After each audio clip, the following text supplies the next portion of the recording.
This is actually the first video interview I'm ever doing. So That's sick. I know. Thank you for being a part of No, yeah. Thank you for having me. I'm excited. Yeah, you could be something to I me. guess the first question I have that I like to ask is, what's your origin story? What's the origin story of Max Leonard? That's a good question. So I as far as like getting into making music, Garrett is the one who got me into producing. So Garrett and I've been producing. That's how I started. I started making beats. I started on my own on FL Studios, a cracked version of it. And I quit because I was like, this sucks and I'm not good at it. So I gave up. And then I had this band class with Garrett. We went to like a smaller high school, and it was not like band, like marching band, but like it was like a rock band class, and it was pretty sick. But then we started having to do all the music for like the show choir and stuff. So we started traveling a bunch. And Garrett and I sat next to each other on the bus. And I wanted to be like a VFX artist at the time. Like I wanted to edit videos and do all that. So I was like doing this like garbage edit on like Sony Vegas Pro 14 or something. And Garrett was like making a beat. And I was like, what are you doing? And he was like, making a beat. What are you doing? And I was like, I'm editing something. And that kind of sparked our like, I don't know, like mutual interest in what each other did. But yeah, Garrett invited me over to make some music and kind of just stuck with me and like showed me the ropes for like a long time, which is crazy. Garrett's younger than me by like a year. Like Garrett's like a dude's like a prodigy, but he's been producing for like 10 years. So I got to like kind of skip the like the ugly learning phase because I had someone kind of show me like, okay, like use this program, try and do this. This is how you record, figure all that stuff out. But yeah, I started out just making music with Garrett. We moved in together post COVID. We just moved out, got a house, and have just been making music together since then. Dang, that's so crazy. Where'd you guys grow up, by the way? Okay, so I was born in Michigan, Oh, um, in Rochester, and I lived there until I was about 9. And then I lived in Missouri in St. Louis for about a year with my grandparents, and then my parents moved to North Carolina, which is where I've been for the remainder of my life. So I've been Cary, Raleigh, Durham, now in Charlotte for the past 3 years. wow. So Garrett and I, and then Garrett's born and raised in Hillsborough, North Carolina, which is like just outside Durham.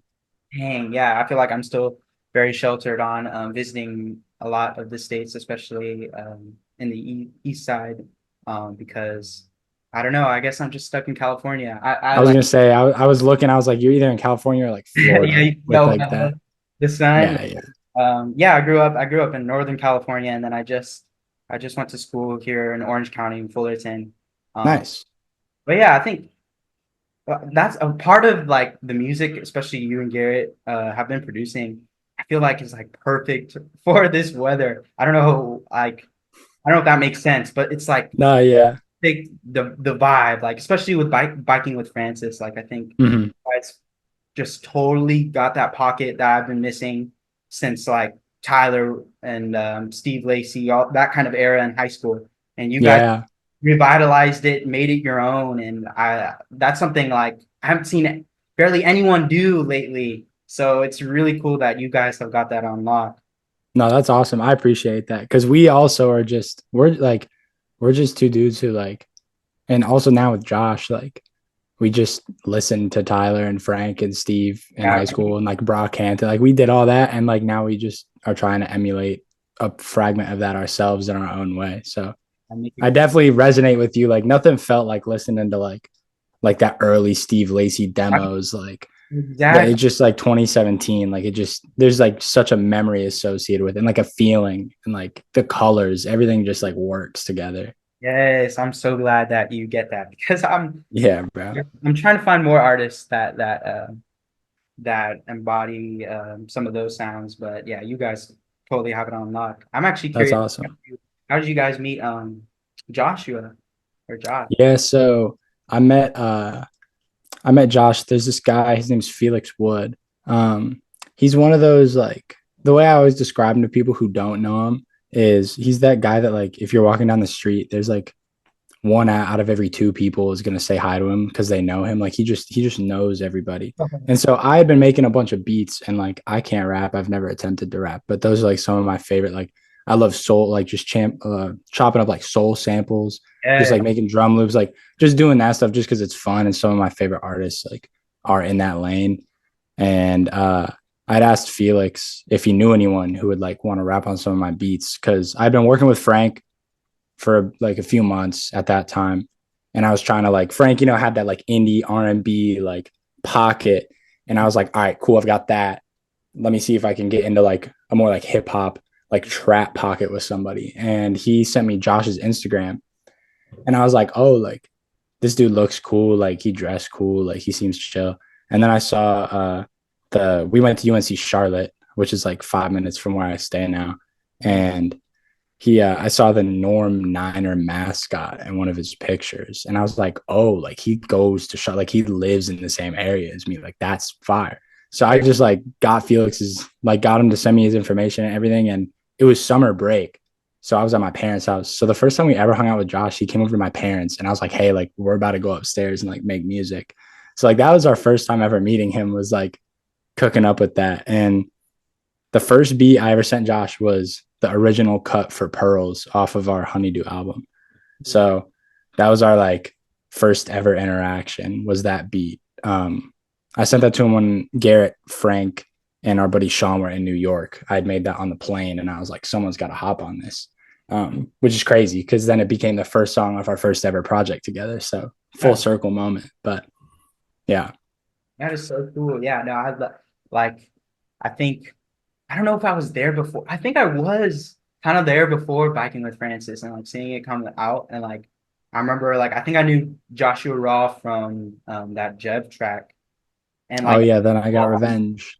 yeah, Revenge. Yeah. I love that song. That one was that one was one I had on repeat when that came out. But then like, I remember just seeing you guys come together and then seeing the photos and posts. And I'm like, what a crazy trio to Yeah. the world. So yeah, that's just super cool. Congrats on all of those Biking with Francis releases, by the way. Oh, thanks, man. I appreciate it. It's a great EP. But touching more on your brand new EP, so I know it's been out for like 4 days now. Yeah. How does that feel, just being out in the world? It feels good. It feels kind of like, I don't know. I like, these are the first songs I've ever like of my own stuff that I've ever like really like babied, and I like took time and mixed it a different way and tried a different like sound or a different kick, or like I was just making copies of files and like trying new things.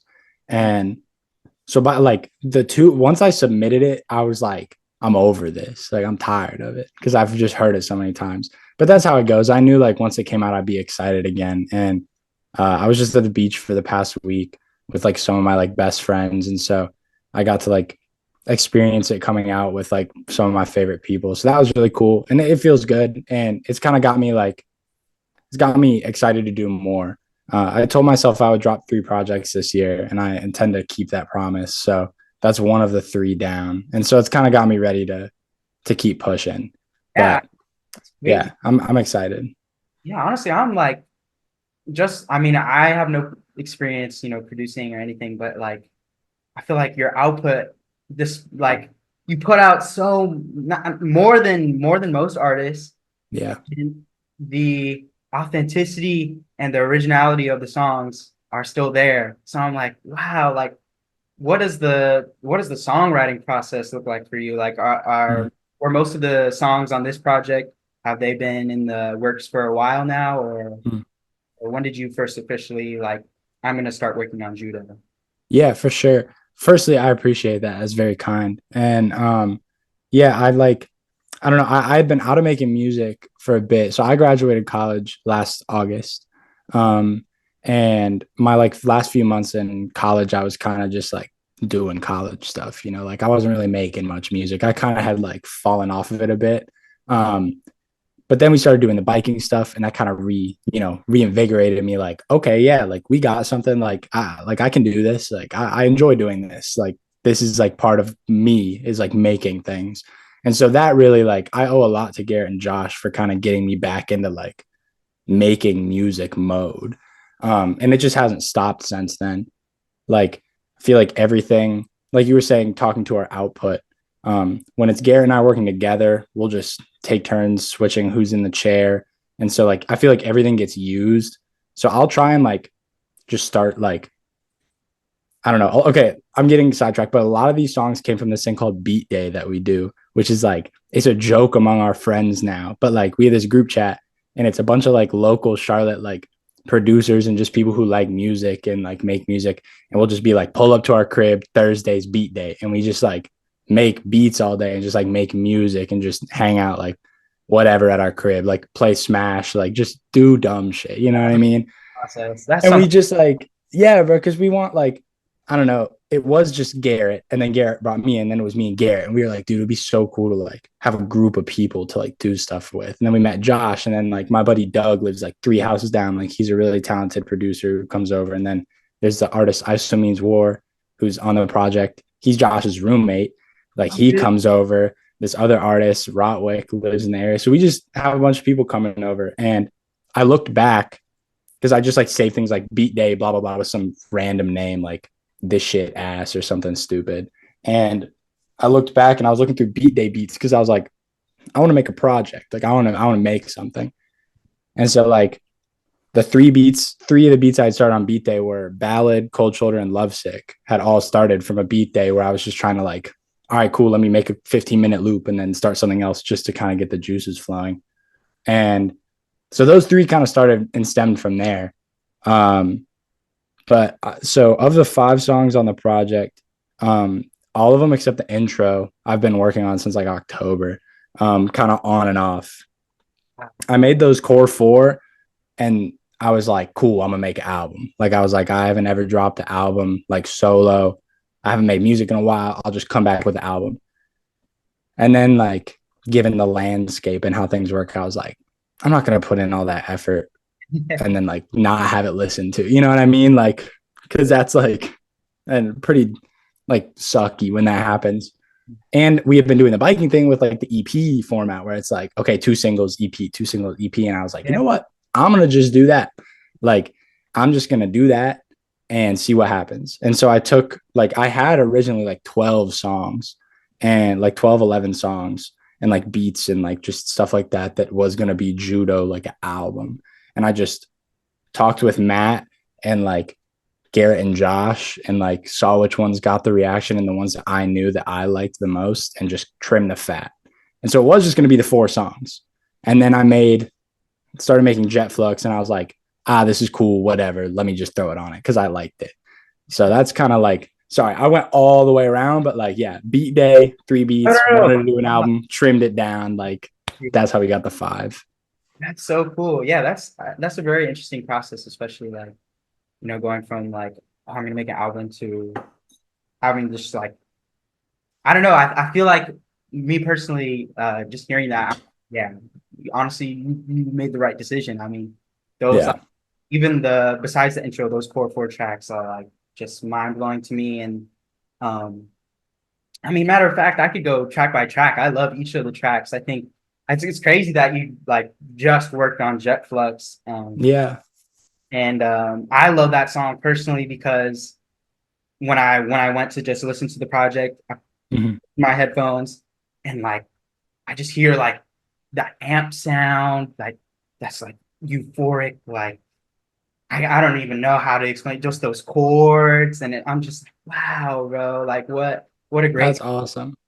um, so you mentioned that ISO Means War is actually a roommate or Yeah, he's Joshua Raw's roommate, actually. okay, wow. Yeah.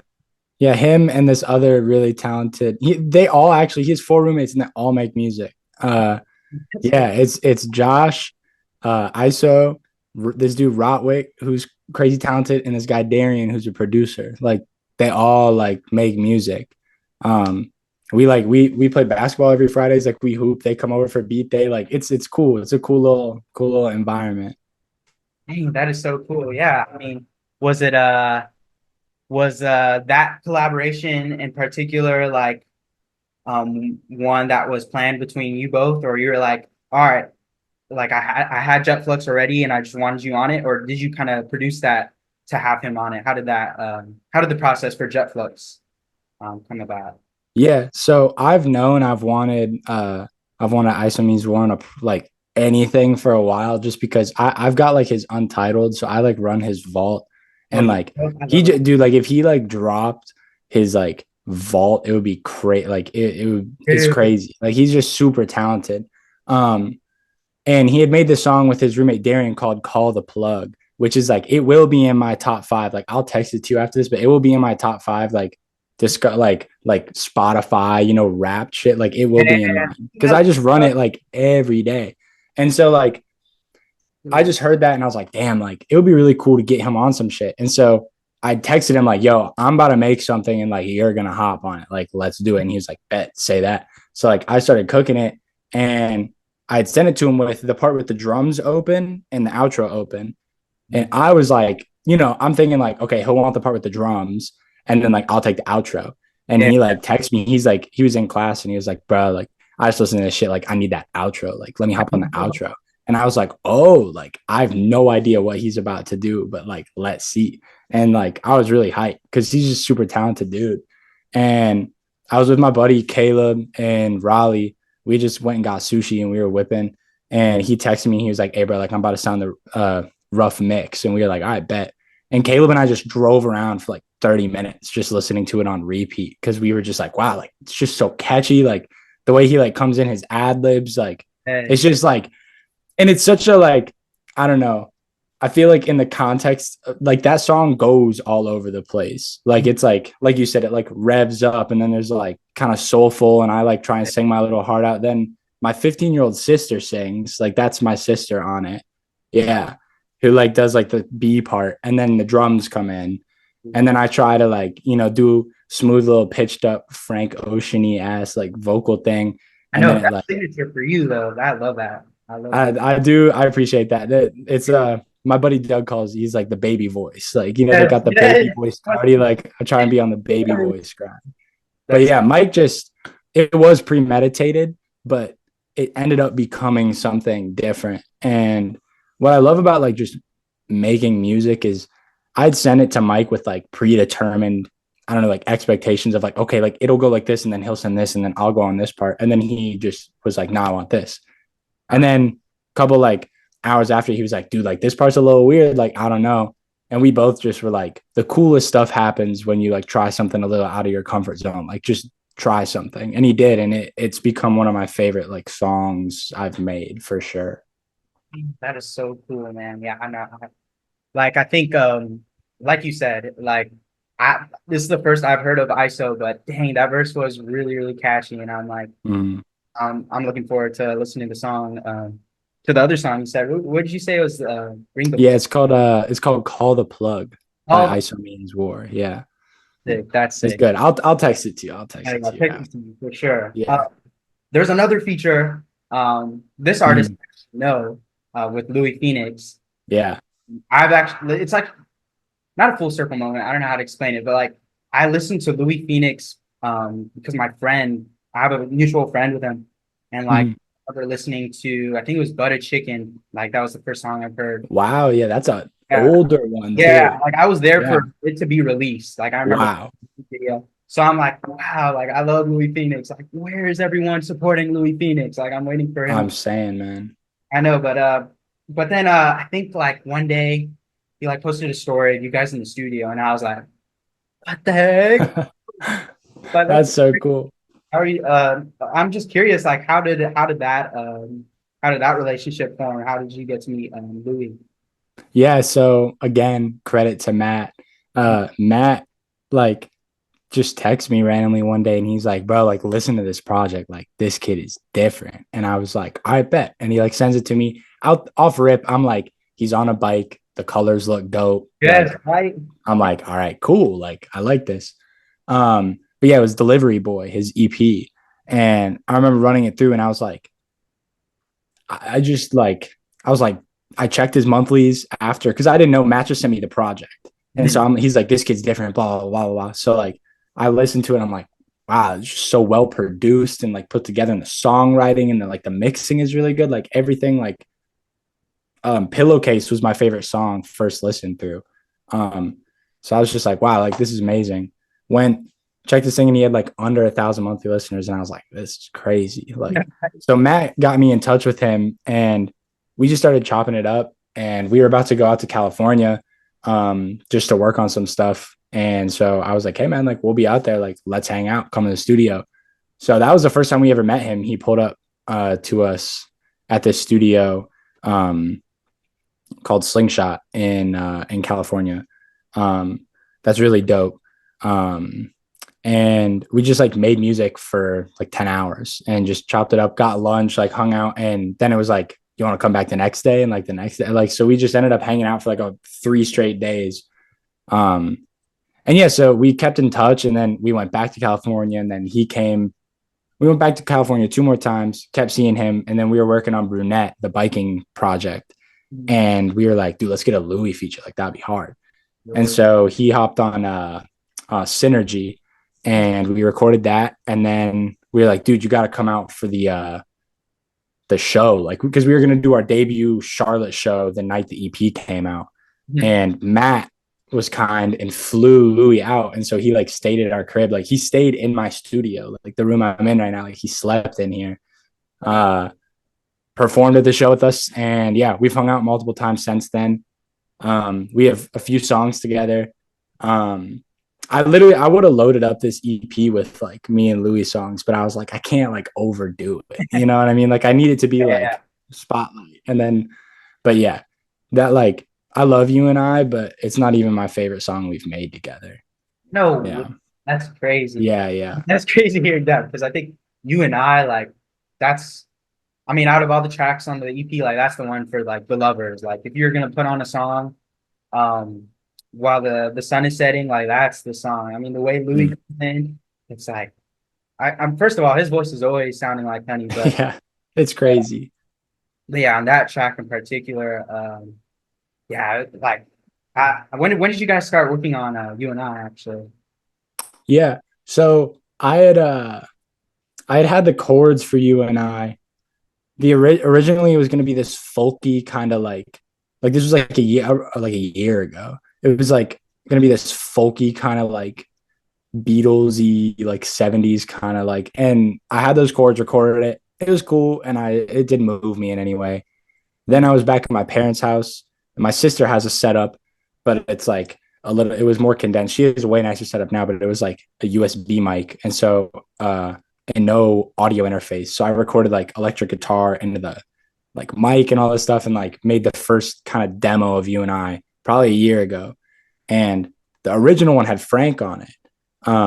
Frank Sativa, like the original demo. And I really liked it.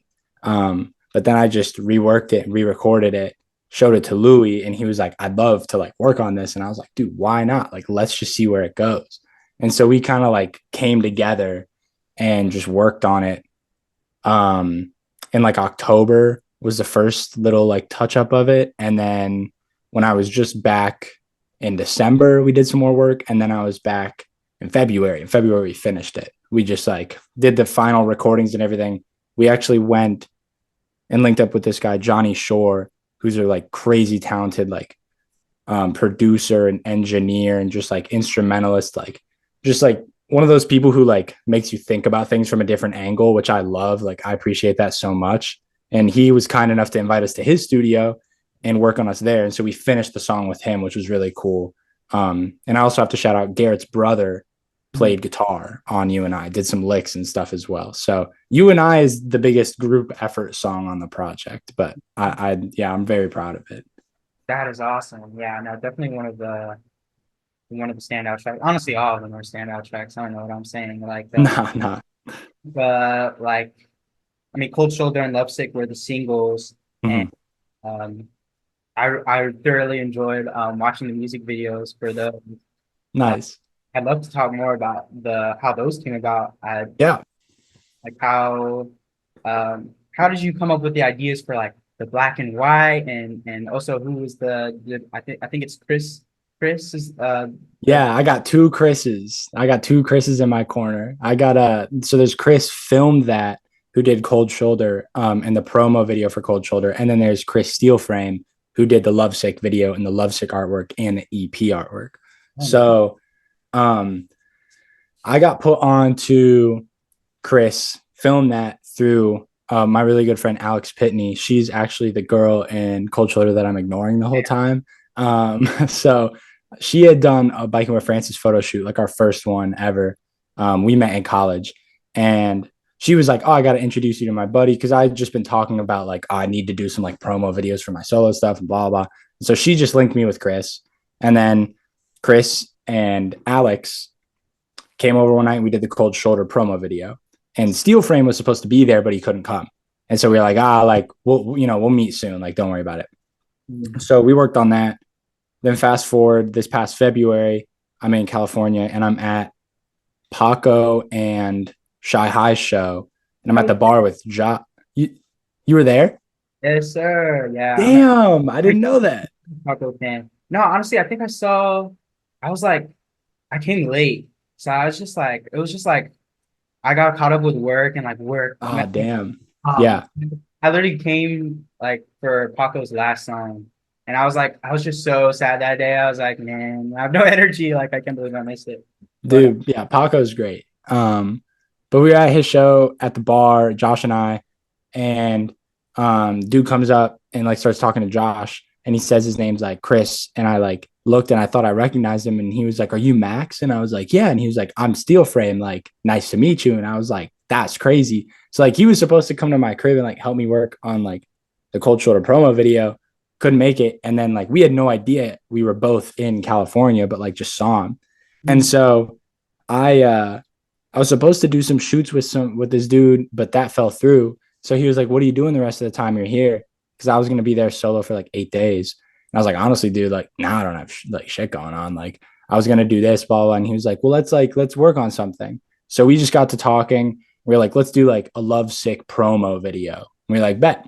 So we like meet up to do the promo video, finish it in like, I don't know, like 20 minutes because it was just me walking. Yeah, right. And excuse me. And he's like, dude, you want to just like try and shoot a music video, like just like walk around and just do it? I was like, why not? So we just like walked around like Hollywood, just shot it. And it was really cool. It was a really fun experience. We did that for like 7 hours, just a lot of walking and like just trying stuff out. But that one turned out really sick. And then the Cold Shoulder one, I have to give a lot of credit to Chris and Chris, because they like, we did the idea for the promo where I had drawn it out and I was like, oh, like, you know, like she's laying down, I lay down, she tries to talk to me. I'm like, whatever, put the headphones on, song starts playing, she gets out the way because she's pissed. Like Cold Shoulder, cool, fits, right? And then he was like, dude, like let's do a video where like it continues from the promo, where then like you sit up with the headphones and it's like, then it's like the video. I was like, that'd be fire. So him and Steel Frame just came up and we just shot the shit and just were like, oh, this would be cool. What if we tried this? Like, and we shot it at Alex's house because they stay in this like the Cold Shoulder one, which like it has like the checkered floors and like very 70s to 50s looks. And so we were just like, dude, this will be sick. And then the black and white vibe came purely from the fact that I didn't have any cover arts for like Cold Shoulder, any of that. And I had some pictures from our show that were taken. They were in black and white.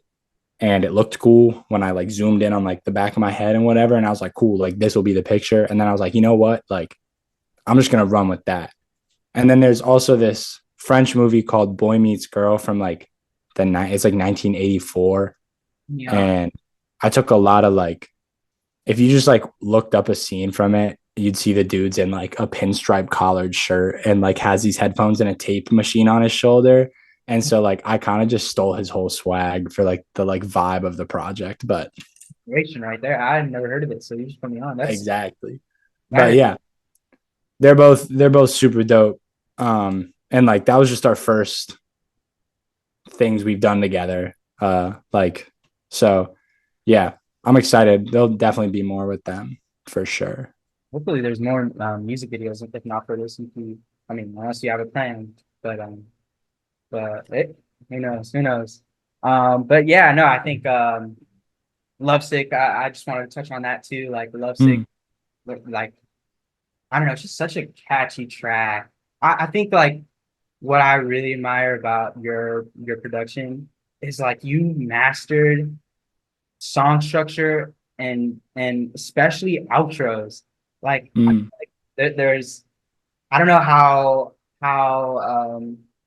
into like song structure you really are, or if it's like mm. natural to you. But like I think Cold Shoulder, I can speak on that where like you have like the majority of the song and like your normal voice and then like boom, baby. Mm. It's like slow it down at the end. Is that like is that something you're always implementing or thinking about when you're producing songs, like how the structure is? Yeah, I think more so now than ever, just because I started trying to look at like common, I don't know, like common themes in songs or like projects that I really like, you know.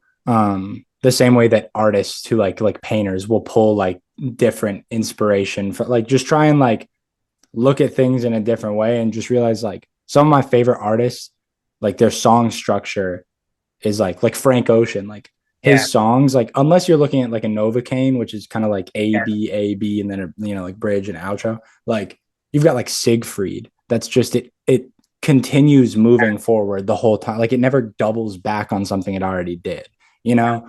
And like or like Sweet, I thought you wanted to dance, Tyler the Creator. Like it just continues moving a direction. And so like I think a lot of my inspiration lately has come from that kind of like linear um like songwriting where it just continues to build on itself and change. And I think two people who do that really well, who are more underrated, like underground scene, are Casper Sage and Greek.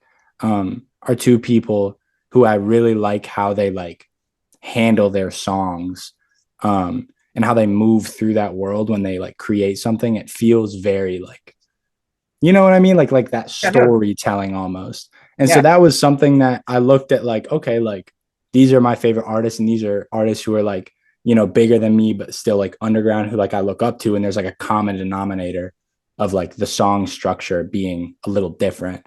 And so I just took inspiration from that, honestly. And um I also on this one just like made a bunch of different versions. Like the OG Lovesick is like super raw and gritty. And like the new one's a little more like big and like, the core stacks come in where it's like gets bigger. The more people saying Lovesick. Like the first one it's pretty raw. Um, the original Cold Shoulder didn't have like the part with the sub bass and the like you don't know and like the like textury synths. Like it just went to the outro. But it was like, oh, like we can really like make something hit by changing it. So yeah, I think just like taking inspiration from my favorite artists and other just people who I like look up to. I mean, I've got yeah. like Top of mind. Oh, I'm jealous of you already, it's man. my favorite, like, favorite album ever. Like it's I feel like comparing to things like that, like keeps you trying to like up your game, like keep your reps up. Yeah, no, I completely like I said, like the pocket of music that you're in, like you guys have got that on lock. I think Virginia Creeper is probably gonna be on my top five. Um, Yeah, I agree too. So yeah, like man, you guys just figured out song structure, and that's something I really appreciate. And I think that even shows on Ballad too. Uh, mm, I've heard you say that that's probably like one of your best songs you've made to date. yeah, Yeah, I'd love to learn more about like when and how Ballad came to be. for sure. Yeah, Ballad. It's another one of those beat day ones where I was it was towards the end of the day where like Josh had gone home, like everyone had kind of dipped, and it was just me and my buddy Doug, who like is like my like best friend who lives like right up the street. And um I was just like playing the keys, and I've been listening to this song called Alone Again Naturally by Gilbert O'Sullivan that Yeah, has a very similar like like the chord changes are kind of similar to Bad and the bum bum bum bum, like that kind of like late 70s Beatles feel. mhm. And so I was just playing it and those kind of came out, and I did all the keys and the textures and the synths first, and then I like found the like drum fill kind of thing, Mm. where it does that like and I found that and I was like, oh, it'd be crazy to have these like really airy kind of like keys and textures, and it's all kind of like and then you just have this hard like I just pictured some dude coming in like like geeking, you know? Yeah, And yeah. so yeah, just started working on that one and I really liked it. I recorded the whole like verse and outro thing, aside from the acoustic outro, like first session I worked on it. And then I didn't touch it for Wow. like 2 months, 3 months. Mm. And then one day I was just like, I need to like touch this up. We were in California. Garrett layered keys because I'd used all MIDI, and we were staying with Jonah and Jonah Roy and Paco and Greek and all, like we were staying at their place, and they have a upright piano, and we, that's like candy to us, like that's like Santa came, like, so we were like, we're gonna just like, they were out somewhere and we were like, we're just gonna record a bunch of shit using this key. So Garrett laid down some ballad chords, so those are like layered in there as well. But yeah, the last thing I did on ballads, the outro, and I really really like the outro. um yeah, ballads, I think I say it's the best song I've ever made because it just feels the most like me of any song I've ever made. Like it just feels like when I listen to it, I'm like, this is a good representation of like, if I was going to tell someone and they were like, oh, what kind of music do you make? I'd show them ballad. You know what I mean? Like, I guess that's probably the best way to put it. That's really great. Yeah, I mean, honestly, I think out of all the tracks, like that instrumental's my favorite. It's just so timeless. Like you said, I love hearing about every single process on how you make these songs because it gives Mhm. a lot more context on why it sounds the way it sounds, obviously, but like it's just crazy. Like I think ballad, just the vocals, and it's just a sonic wonder. That's the best way I could put it. That's awesome. I really appreciate that. Yeah, super cool. Um, but yeah, I guess I have one last question for you, Yeah, and no worries. that question is who are, I mean, you kind of touched on this, but who are some artists you think people should check out, and Mhm. what should we expect from Max Leonard in the future? That okay, yeah. So artists I think people should check out. Um yeah, if you aren't listening to like Garrett or Josh already, like definitely them. Um Garrett has an album that he's been, teasing for so long that hopefully is coming out soon. And I see the way that man works, like he does not stop making music. It's ridiculous. Josh is like Josh is gonna be the guy, like that's gonna be like, how like Tyler went off from Odd Future and was like, oh, it's Tyler, like that's Joshua Raw, so like tap in with him. But yeah, ISO means War, Rotwick are two very talented dudes. Um, yeah, and I'm just trying to think like, I mean, no worries. Those are some stacked artists right there. yeah, I was gonna say like just keep it close, keep it in the family, like my little Biking with Francis circle of artists, check out. And yeah, for me, um, just a lot more music. I'm really doubling down on this. I graduated. I don't do anything else, so I kind of like this is my shit. I gotta own it. So yeah, just music. I'm gonna put out 2 more projects this year, and Biking with Francis is next as far as like music. Um, like we got that final EP, and then who knows what we'll do. But yeah, just a lot of cool stuff up in the air. We'll see which falls down first, but I'm excited for sure. For now, it's just judo, and people can enjoy that.